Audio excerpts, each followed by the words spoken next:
9, kalaban namin ngayon yung Bren. And dito na kami sa venue at papunta namin ng stage para mag-checkping. So tara. Try natin manalo ngayong week, so good luck sa amin. Let's go! Good luck.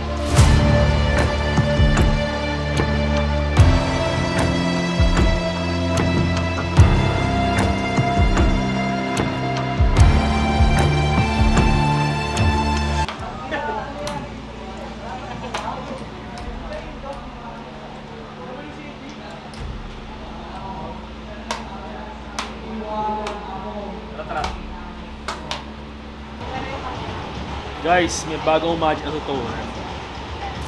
Turo niya na to ni Eugene, yung videographer namin. Tindi na yan to. Hindi na guys siya nakatayo, di ba? Magic, papagalawin natin.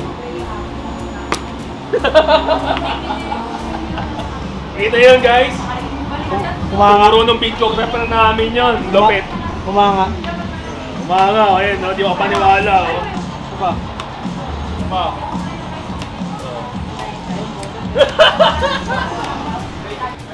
Guys, laban namin yan. Kalaban namin Panginoon sa Bren. Sana naman manalo kami sa kanila kasi lagi kami talo sa kanila eh.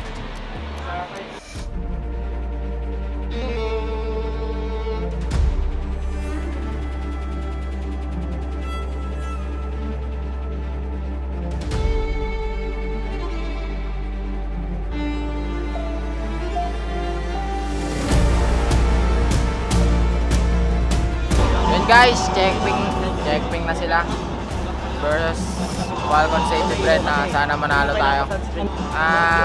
Galingan lang nila. Galingan nyo daw, Bart. Galingan nyo.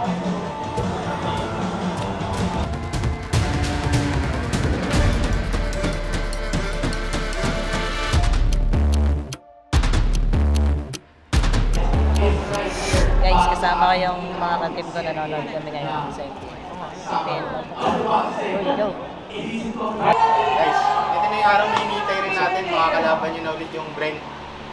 Magtiwala lang tayo sa isa't isa. Tsaka ibigay natin yung best natin para makamit natin yung top 1. Yes. Enjoyin lang natin yung laro natin. Luck sa atin. Sa akin, disiplina lang lagi. Unang-una kasi dito, pamilyar na tayo sa galawan ng isa't isa versus Bren eh. Kumbaga sa atin, ang mas kadalasan mong mananalo yung merong may baon eh. So, para sa akin, kung magkataon man na pare-parehas lang yung drop natin or bumalik na tayo sa drop, mas disiplinado, mas malinis at mas lang. Pero kung kaya natin i-execute at gamitin yung mga napag-practicean natin, try natin, kung tiwala kayo sa at alam ko naman kasi kaya-kaya yung gamitin natin. So, guro yun lang. Linis lang, tapos tiwala lang talaga. Ako, sa akin, siguro, kalimutan natin yung mga past na lang sa kanila. Kasi, di ba, alam natin, ganda sa mga talo sa kanila. Diba ngayong reset tayo, wala isipin yung mga talo sa kanila. Kumbaga, huwag tayo papawara. Sabi nga ni Carl, ibang season to. Diba? Huwag kayo papawara kung anong laro sa screens, laruin nyo pa din. Comms, non-stop comms, tapos hesitations. Hesitations para pag may Pinoy isa, go lahat. Yun lang naman. Sa ngayon, most priority natin yung paramis pinaka-importante yung ulti. Yun lang talaga tayo pumapaldos, pero walang problema sa gameplay mo. Ulti lang talaga. Remind lang lagi guys, more comms lang, mas malinis lang talaga. Kayo papawara. 1, 2, 3! Let's go! And their opponent. Together, they are the Titans of MLBB, former world champions and the defending champions of MPL. Let's welcome JP, Carl Tizzi, Sanchi, and Benny Cutie, alongside the human calculator, the Apex Predator, 40! Let's go, Liquid Philippines! Hindi ako makasalanan. Ano ang palag mo? Hindi ka ba nakakapag-edit mo yung practices?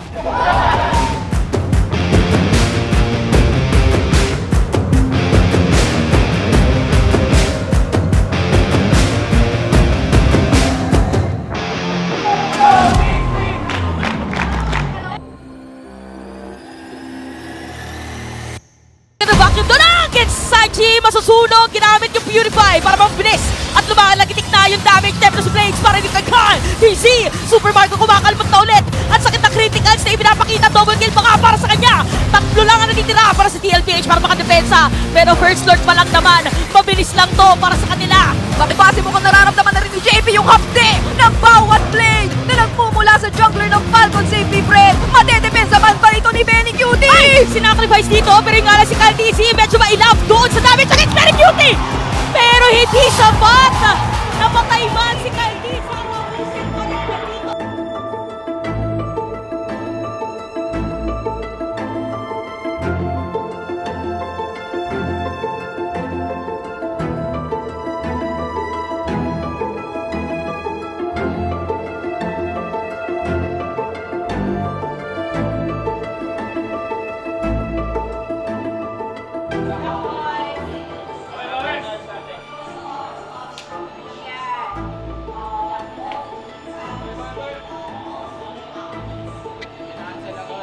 Okay, bawi!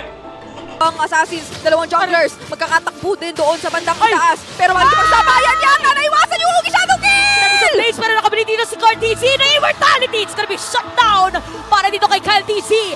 Pinurse niya, tinimingan niya. Natuto siya doon sa nangyari kanina. F-Cam makakakuha ng ating 35-minute Lord. Napakakunat na nito! Mahirap depensahan ang nagbabantang Lord na nasa kamay ng Falcon si AP Bren. Tingnan natin kung madedepensahan ba. May Immortality si Kyle DC at si Ogwen. At napakaganda dito na minion flow na ginagawa ng F-Cam pero sa bottom lane, middle lane, at even top lane. Nailatag na. Kyle DC dito halos aaray na. Pero para madedepensahan pa yata pero parang hindi na yata.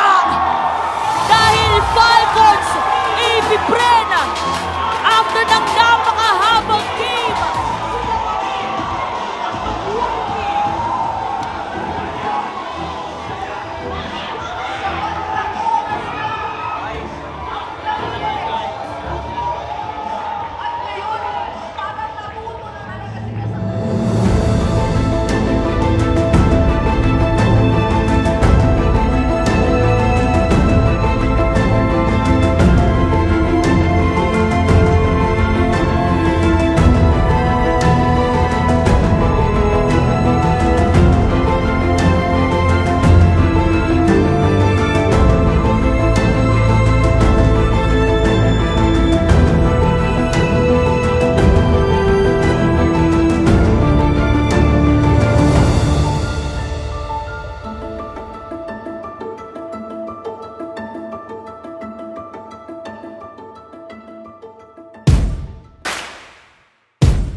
kalaban namin ngayon Blacklist and kagabi talo kami Birds Brand and gayon first time namin mag-go home and first time namin masasat yung blue jersey, so yeah, tignan natin kung malos ba yung white jersey namin, joke lang. So ayan, abangan nyo na lang kami guys. Tawag namin sa book ni Sanji, Korean, Elkert. Kasi sila, una kami tumawag sa anon, tas ngayon kalaban namin Blacklist, sana manalo kami and yun, sana makabawi man lang kami ngayon linggo.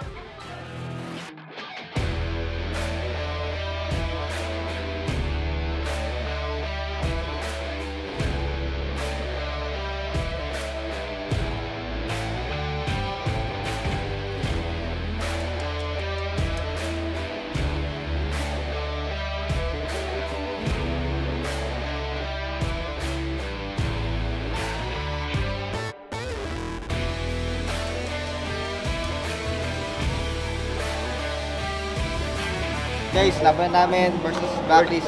Sana manalo. Ping na check ping. Tapos Gina ulit. Balik lang natin yung kumpiyansa natin sa sarili. Tapos huwag lang natin malitin yung kalaban natin. Kung gusto nyong trash to kayo, sa laro natin pakita. Huwag durugin nyo. Huwag nyo pa-score o kaya huwag nyo pabasagin ng tore. Doon natin pakita huwag nyo sa ano. Yun lang.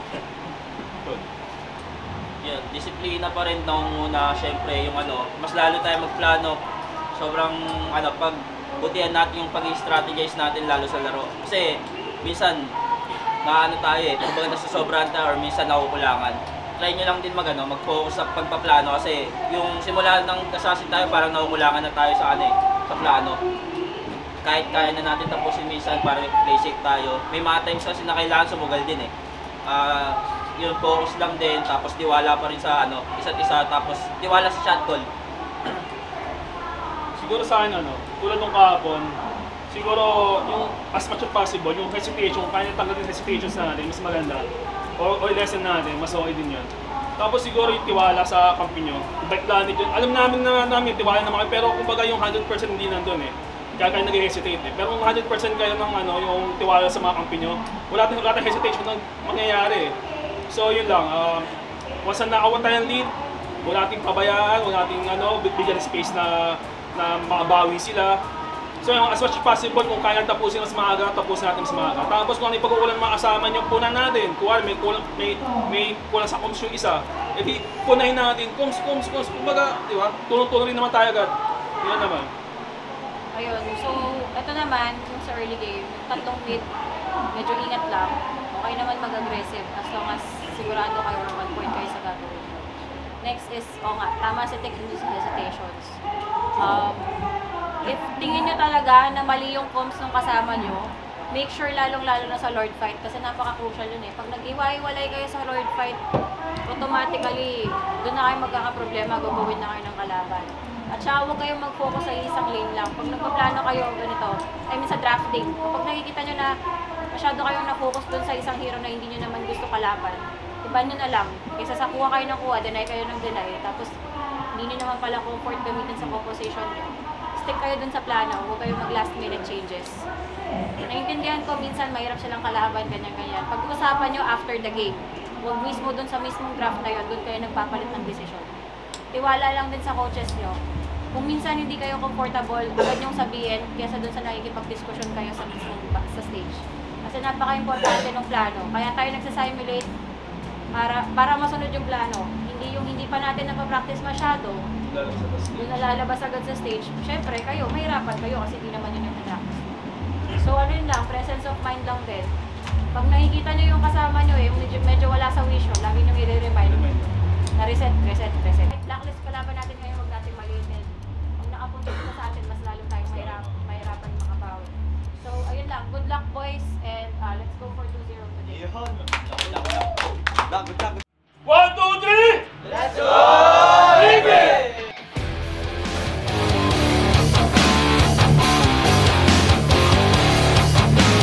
Entering the arena first, Cavalry. A team coming from a loss, but hungry to make a comeback and start another streak. It's Team Liquid Philippines!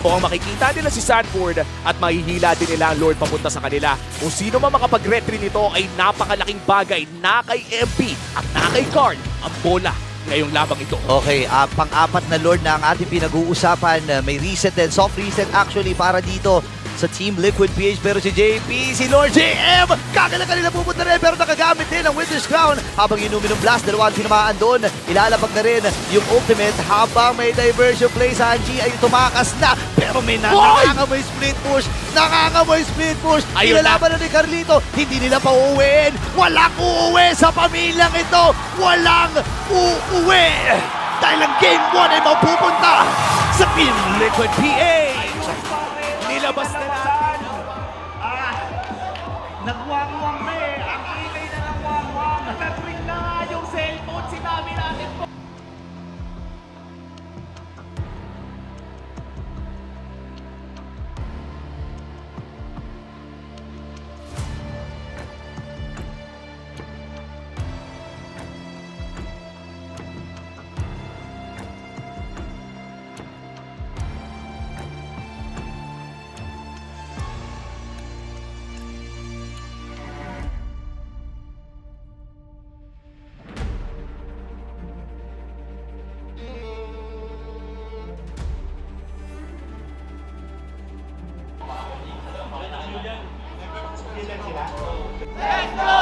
Pagpapahingahin muna.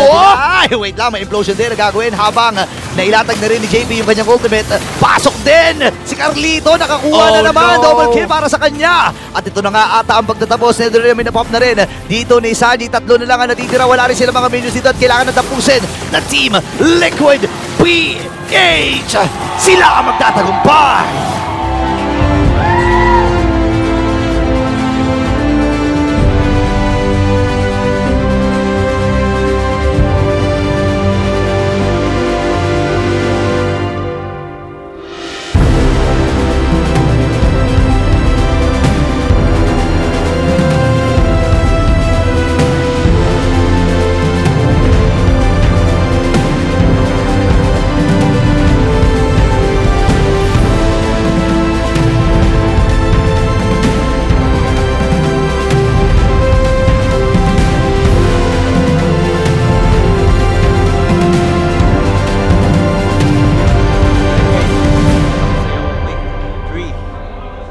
Kalaban namin